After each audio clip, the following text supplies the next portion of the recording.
First of all हम बात करेंगे 90 डिग्री थंब के बारे में, which is a perpendicular shape thumb, समकोण का अंगूठा लाइक दिस। अगर किसी का अंगूठा इस शेप का है, समकोण का अंगूठा है, तो किस तरीके के लोग होते हैं वो, what kind of weaknesses, what kind of qualities और what kind of nature, will power they have. Let's discuss that. First of all, these kind of people are very much over aggressive people.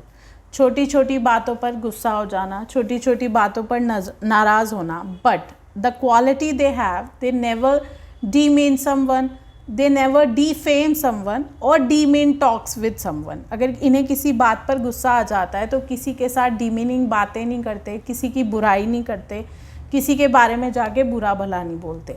They always got themselves cornered, अपने आप को corner कर लेते हैं और किसी से भी अपने मन की बात नहीं करते जब तक उनका गुस्सा शांत ना हो जाए।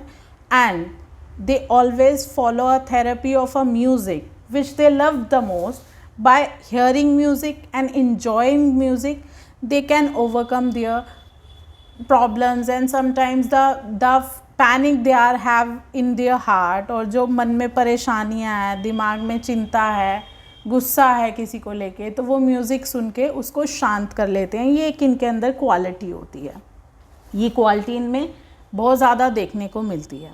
These kind of people are very egalitarian, which means the person who believes in equality and treated people equally, whether no matter what is the gender, how much they have money or what's their background, सबको equally treat करते हैं। इनमें equal रहते हैं ये लोग, किसी से भी ऊंच नीच की भावना नहीं रखते। इनका मन बहुत साफ होता है, परपेंडिकुलर शेप के थंब वालों का।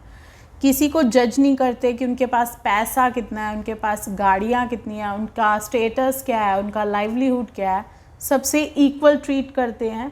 Egalitarian kind of persons they are if you have a perpendicular shape thumb. Second, the most important thing इनके बारे में जो आपको देखने को मिलेगी, it's always their prerogative, their right or a freedom to make their own decision। हमेशा अपने मन की सुनते हैं। प्रीरोगेटिव काइंड ऑफ पर्सनस ये होते हैं जो हमेशा अपने मन की सुनेगा। आप उनको कितने भी ओपिनियन दे दो, कितनी भी राय दे दो, एंड में उन्होंने अपने मन की ही करनी है। These kinds of people are full of beans, they are very much energetic, exciting and a livelihood kind of life they spend। एक different kind of इच्छा शक्ति, विल पावर इनमें होती है। ज़िंदगी को जीने का तरीका इनमें बहुत अलग होता है। ये चाहे अपनी लाइफ में जितना भी काम कर लें, जितना भी कुछ अचीव कर लें, they got satisfied but not satiated. Satisfied ये हो जाते हैं पर सैशिएटेड ये नहीं हो पाते। इसकी वजह से एक हंगर, एक भूख इनके में हमेशा रहती है। These kind of people are perpendicular shape thumb people. सीधा अंगूठा होता है जिनका इस तरीके का, और 90 डिग्री एंगल क्रिएट करता है। हमेशा से आपको इनमें एक पॉजिटिविटी देखने को मिलेगी।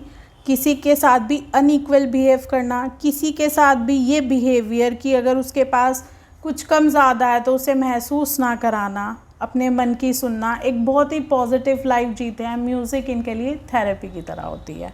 तो if you have a that kind of thumb, you can also comment if you had that kind of thumb. But आपको एक चीज़ को लेके हमेशा प्रिकॉशन लेने हैं, हमेशा ध्यान रखना है कि आपको गुस्से में नहीं आना, ओवर एग्रेसिव नहीं होना, और डीमीनिंग बातें तो आप वैसे भी नहीं करते, तो आपको अपने इस नेचर को कंटिन्यू रखना है कि आपने किसी के साथ भी कभी भी कोई डीमीनिंग बात नहीं करनी, which is the most important and the most different quality you have in your life. ये सबके पास नहीं होती ये क्वालिटी जो आपके पास है।